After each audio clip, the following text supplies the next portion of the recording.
saya telah memutuskan bahwa bahasa Portugis akan menjadi prioritas bahasa di sistem pendidikan Indonesia.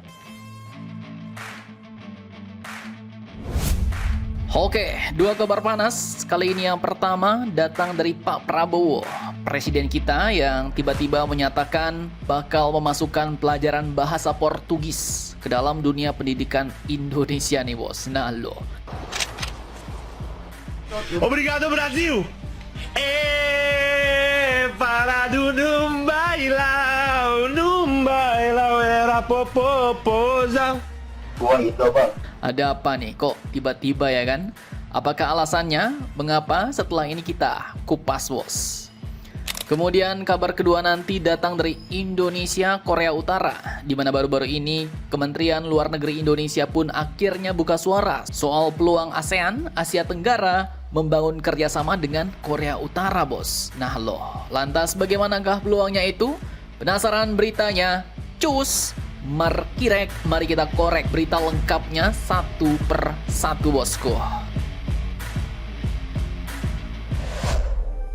Oke, kabar mantap pertama kali ini datang langsung dari Istana Merdeka bos di Jakarta. Jadi admin kutip dari banyak sumber berita berikut, Pak Presiden kita, Pak Prabowo Subianto baru aja bikin gebrakan besar nih di dunia pendidikan Indonesia bos.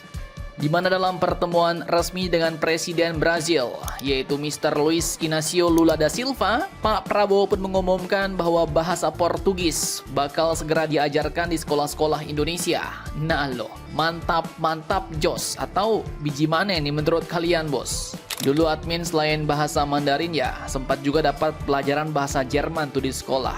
Ich liebe dich ya kan? Guten Morgen. Padahal bahasa Inggris saja banyak yang belum ngerti. Ini mau masuk lagi pula bahasa Portugis. Siap-siap kalian nih bos.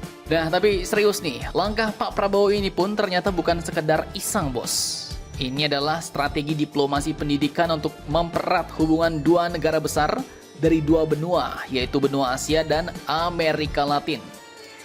Presiden Prabowo bahkan langsung menugaskan dua menterinya, yaitu Bapak Abdul Muti, Mendikdasmen, dan Bapak Brian Yulianto, Mendiktissaintek, untuk segera menyiapkan kurikulum dan tenaga pengajarnya, bos. Dan nggak tanggung-tanggung, Pak Prabowo juga menegaskan bahwa sekarang bahasa Portugis akan bergabung dengan jajaran elit bahasa asing di Indonesia bersama bahasa Inggris, Arab, Mandarin, Jepang, Korea, Prancis, Jerman, dan raski-raski Rusia.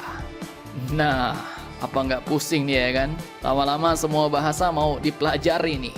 Dan kalau ini jadi nyata ya, bisa jadi pelajaran bahasa di sekolah bakal makin seru nih. Siapa tahu nanti ujian nasional kalian dapat bakal listening test ya kan? Repita depois de mim, Indonesia e Brasil são amigos. Mantap jos. Nah, nggak cuma itu bos. Hubungan Indonesia-Brazil pun juga makin lengket dengan 8 MOU yang ditandatangani. Dan era baru pun dimulai. Apa sajakah itu MOU-nya? Oke, pengumuman bahasa Portugis tadi ternyata cuma pembuka dari menu utama diplomasi Prabowo dan Mr. Lula. Dalam pertemuan di Istana Merdeka yang berlangsung lebih dari 1 jam, kedua pemimpin negara ini pun nggak cuma ngobrol santai sambil minum kopi, mereka juga menyaksikan penandatanganan 8 nota kesepahaman alias MOU bos. Bidangnya lengkap, dari ekonomi, perdagangan, pertanian, pendidikan, sampai sains dan teknologi. Pokoknya semua sektor yang bisa bikin Indonesia Brazil makin klop, semuanya dibabat habis bos.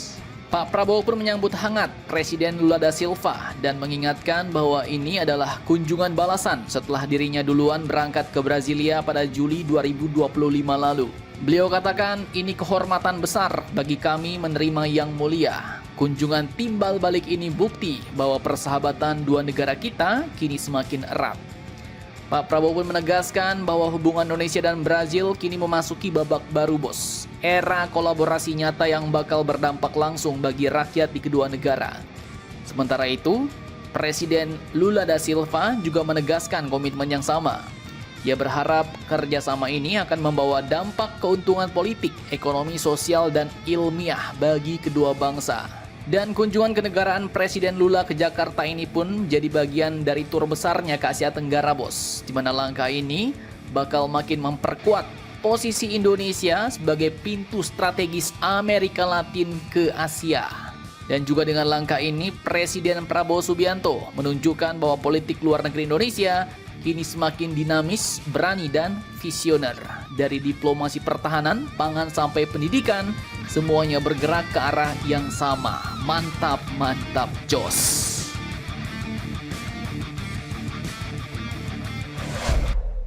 Oke, lanjut. Jadi jika kemarin Korea Utara diberitakan melirik Asia Tenggara untuk dijadikan mitra alias teman-teman barunya, dan yang sudah mulai ada Indonesia, Vietnam, dan Laos. Nah, kini Menlu RI pun akhirnya buka suara bos soal peluang ASEAN bekerja sama dengan Korea Utara. Admin kutip dari sumber berita berikut, dalam konferensi persnya di Kemlu RI, Direktur Jenderal Asia Pasifik dan Afrika yaitu Bapak Abdul Qadir Jelani menyampaikan bahwa Indonesia melihat ada peluang besar bagi ASEAN untuk mulai menjalin kerjasama dengan Korea Utara.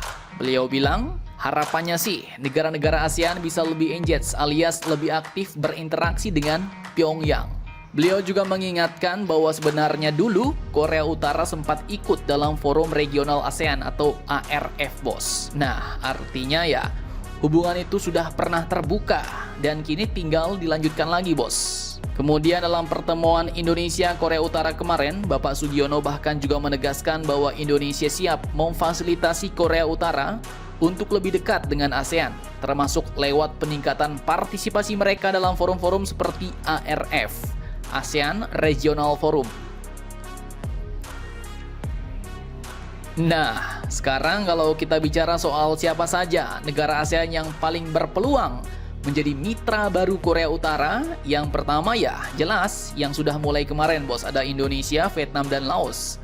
Bahkan kalau kita Indonesia sudah sejak zaman Bapak Soekarno dulu. Bapak Soekarno bahkan pernah memberi hadiah ulang tahun untuk pemimpin Korea Utara saat itu, yaitu bunga anggrek khusus yang dikembangkan dan diberi nama Dendrobium Kim Il Sungnya. Kemudian lanjut nih bos, menurut Mimin yang paling berpeluang kuat selain kita-kita tadi itu ada Myanmar.